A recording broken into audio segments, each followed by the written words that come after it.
Okay, I want to change topics a little bit and address and ask questions of the superintendent.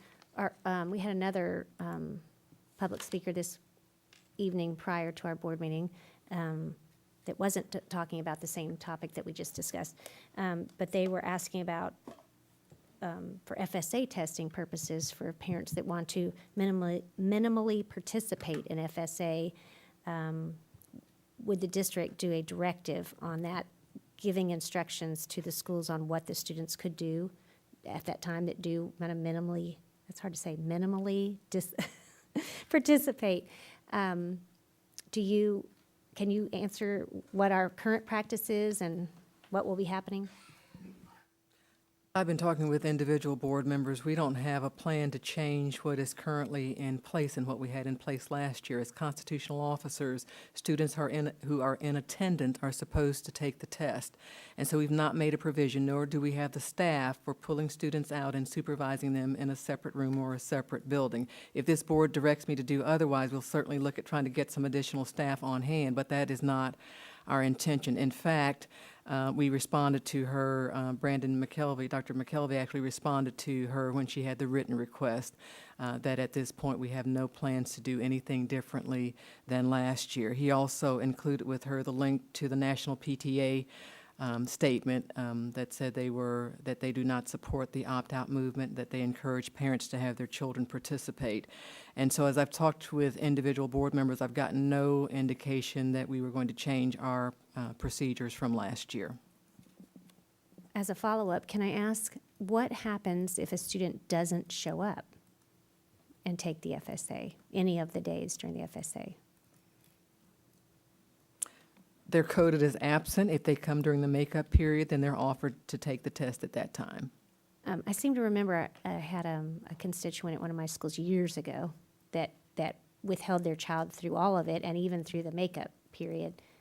What happens then? Say a parent chooses that. That's a parent's choice. We certainly don't have any way of commandeering what a parent decides to do with their child before they get on campus. In fact, if they don't want their children to take the test, that might be the easiest if they want to make it simple and easy for their child, not to be an outlier or to stand out among his peers. That might be the easiest way to do it. I don't encourage it. I encourage parents to participate. But if a parent keeps the child home, there's nothing we can do about it. And then this was years ago, so it was when FCAT, in particular this child that I'm referring to was in third grade. If you didn't pass the FCAT in third grade, you weren't allowed to move on. And I believe with FSA, that's still that practice, and there's other things that have to be resolved. Do we have another form of assessing that child to give them the ability to move forward from third grade or 10th grade or whatever? There is, for third grade. For 10th grade, that graduation requirement, that remains questionable. I would be concerned about that. But for third graders, if they are considered to have not passed the FSA, then schools can consider looking at another type of portfolio or giving them a different standardized test. Actually, that's the first step that can be used for children who have not passed the FSA. Or then looking at a portfolio of other work products to try to see if they should be promoted. And just following up again on that thought process, the portfolio, if a parent knew at the beginning of the year that they probably were going to have their child not participate, and they requested of their teacher, and they kind of have a conversation with them and said, I'm going to not have my child participate, can we start a portfolio? Do we have schools that do portfolios already, or is that something someone would have to ask for?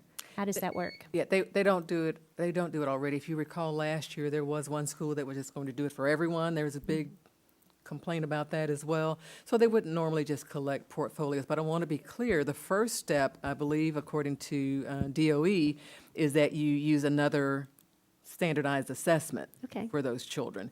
So consider a student who hasn't passed, and we're trying to see if they can be promoted to third grade. They do some summer camp training. Those students take another standardized test to see if they can then be promoted. And so the first step for students who have not passed the FSA would be another standardized assessment, and then to look at portfolio and work product. Okay. But we don't do that. We don't do that preemptively or start collecting portfolios at the beginning of the school year. Okay. I just wanted to kind of have that conversation so that anyone that happens to be viewing Absolutely. could be thinking about what they really do and don't want to do come FSA time for their child. That's helpful, thank you. Thank you.